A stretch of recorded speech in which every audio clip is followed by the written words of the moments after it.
Good morning. Okay, today we're going to talk about punctuation. Now, I know you know what punctuation is. You know that it is periods, it's exclamation points, it is question marks, it's commas, all of those things that we put into reading to help us read better. It tells us when to stop, it tells us when to slow down, it tells us when to raise our voice at the end for a question, it tells us when to make our voice excited, all of those things that punctuation does. But here's what I've been noticing. When I've been reading with you, I've noticed that some of you are not really paying attention to punctuation in your reading. All right. I know some of us have trouble putting punctuation in our writing. We forget our periods and our capitals. But some of you are having a little bit of trouble when you're reading with punctuation too. And the punctuation is there and it's just as important as the words. So I want to go over some of the ways that you can use punctuation to help you not only become a better reader, but to help you understand what you're reading better as well. So I want to show you two different things that I'm noticing, two problems that I'm noticing when you're reading, problems that you're having with punctuation. So I'm going to show you the two different things. Okay, so my title today is called Pay Attention to Punctuation. All right, and the first problem that I'm seeing is that kids are stopping at the end of a line even if there's not a period there. All right, so like I said, here's the first solution I came up with, because if there's a problem, you need a solution, right? So the solution that I came up with was called snap your eyes. Okay, don't like actually snap your eyes, that would hurt, don't do that. But here's what I really mean by that. When you come to the end, so look at the black is like there's text. That's where there's words, and then you can see where the punctuation is. I put some periods in there. All right. So if you're reading along this black line here and you get to the end, there's no punctuation there. There's not a period. There's not an exclamation point. There's not a question mark. There's not even a comma. So you have to keep reading smoothly. You shouldn't pause there. You definitely shouldn't stop there. You have to snap your eyes right back to this part of the line, right to the beginning of the next line, and keep reading. Okay? I wrote snap right to the next line. So you're going to read. When you get here, bing, right here to this part, and keep reading. Don't pause until you get to the period. You have to read smoothly and keep going, because you know that the period is like a stop sign, right? It tells you stop here and then read the next sentence. There's no stop signs. You can't stop. So read, snap. Read, snap. Read, stop. Read, snap. Read, all the way to the next punctuation. All right? Some of you aren't doing that. Some of you are stopping at the end as if there's a period there. And that's not how books work. They don't stop at the end of each line. So that's one problem I'm seeing, number one. The second problem that I'm seeing that some of you are doing is that you're not stopping at the punctuation. You're running right through the stop signs. You just keep going. So you're reading right through the stop signs. So I wrote over here, what? Do you want to get a ticket?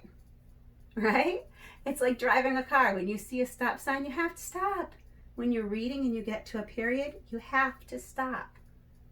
Because if you keep reading, some of you are reading through and you read part of the next sentence as if it's part of the first sentence, and then it sometimes changes your meaning. Or it just doesn't make sense at all. And then you're confused. And sometimes the confusion isn't because you don't understand the words, it's because you're not reading the correct punctuation. Okay? Nothing makes sense when you read through punctuation. You have to stop. So don't stop if there's not punctuation, and do stop when there is punctuation. Those are the two things that I'm seeing that's happening.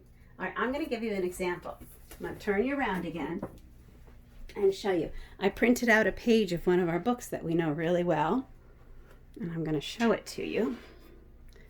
Turn you back around. You guys are getting really used to seeing my desk, aren't you? Turn you around here, lower you down. Woo, that wasn't very smooth. See if I can get my story in here for you. So I printed out a page. This is from the very beginning of Ember, and this is on assignment day. All right, this is from the very beginning of Ember on assignment day. So I hope you can see it. I'm going to bend it up here so you can see it. Okay, so I want to read a little bit of this with you and show you what I'm talking about. So this is when they were waiting for the mayor to come in. Do you remember the part when they were waiting for the mayor to come in? And I've highlighted just different parts because I want to show you what's happening sometimes. So what if I read this paragraph like this? All right, I'm going to want you to look on with me, and I'm going to read it the way that I see some of you reading it. Both the girl and the boy were making urgent wishes. Dune's wish was very specific. He repeated it over and over again, his lips moving slightly as if he could make it come true. By saying it 1,000 times, Lena was making her wish in pictures rather than in words. Do you see what I did there? I stopped right here where there's no period. And then I ran right through this stop sign. And did you see how that changed the meaning? Listen again. He repeated it over and over again, his lips moving slightly as if he could make it come true. Now that would make sense if there was a period there, so that didn't really cause a problem, except look at what happens when I didn't stop there and I used the rest of that sentence as part of the next one. By saying it 1,000 times, Lena was making her wish in pictures rather than in words. Is that really what happened? Remember, they were doing different things. The way Dune was making his wish was by saying it 1,000 times. And the way Lena was making her wish was by making it in pictures rather than in words. So does it make sense? By saying it 1,000 times, Lena was making her pictures in pictures rather than words? How can you make it in pictures rather than words if you're saying it 1,000 times? That doesn't make any sense. But that's how some of you are reading. You're stopping when you shouldn't, and you're reading right through periods. Let me show you another one. I'm going to read through another period, see what happens here. Lena looked up and gazed around the schoolroom, she said. What? Gazed around the schoolroom, she said? A silent goodbye to everything that had been familiar for so long. Doesn't make sense. She looked up and gazed around the schoolroom, she said. But some of you do that. You go right through those periods. You got to watch those. All right, let me show you another one. See this next highlight? The mayor was a vast, heavy man, so big in the middle that his arms looked small and dangling in one hand. Like, are his arms dangling in his hand? Can you picture that? So he's got arms dangling in his hands?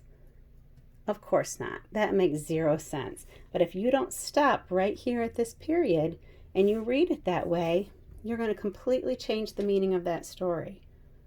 Watch for that. All right, here's another one. I've got another one for you. Then we serve our city again. What? How can they serve their city again? They haven't served it at all yet. But if you don't check out that period, and look at, sometimes a period can get hidden because see, it has the end quotes and that period, so you might miss it, but you've got to watch carefully. Then we serve our city again. His eyes moved back and forth along the rows of students. Gotta watch. All right, here's another one. She wrapped her cape around her and pressed her hands. Between her knees, please hurry, Mr. Mayor. If I stop it here where there's no period, she wrapped her cape around her and pressed her hands. Well, what does that mean? Pressed her hands what? Where? How? That doesn't make any sense. So I want you to be really careful when you're reading to look for that punctuation and make sure when you get to a period, you're stopping. That's the problem I'm seeing the most. All right, so watch for those periods. All right, let me show you IXL for today. We're going to be doing some more point of view. It's going to get a little bit trickier today. Okay, so we're going to G2. This time you're going to be distinguishing characters' points of view. All right, so it's going to give you two different situations here. So the following texts are both about finding one's way in the woods. This text is from the point of view of Allie, a hiker. So this part, they're going to give you a little bit of information from the point of view of Allie, a hiker. When I hike in the woods, I like to leave the beaten path. I pay close attention to my surroundings and keep track of landmarks like large rocks. My sense of direction is strong, and it's never failed me. Somehow I always find my way and have a wonderful experience. So that's talking about this girl who's a hiker. Now this text is from a book about hiking. When you are hiking in the woods, stay on the trail. It is foolish to wander off and rely on your eyes and other senses to guide you back. Also, always carry a map and compass with you. If you find yourself turned around, they can help you find your way. Now here's the question. How is the book author's point of view different from Allie's? Here's your first choice. The book author suggests that trusting one's senses in the woods is unwise. The book author describes the scary feeling of getting lost in the woods. So which one is true about the book? The book's point of view. Does it suggest that trusting your senses in the woods is not wise? Or does it describe the scary feeling? Does it talk anything about being scary when you're lost? No, it talks about not trusting your senses, right? So that's how they're going to look this time. It's going to give you two different point of views and then ask you about one of them. That's what you're going to do for IXL today. All right. Okay. Off you go, readers. Go and have a good time today with your reading your book. I'll talk to you tomorrow.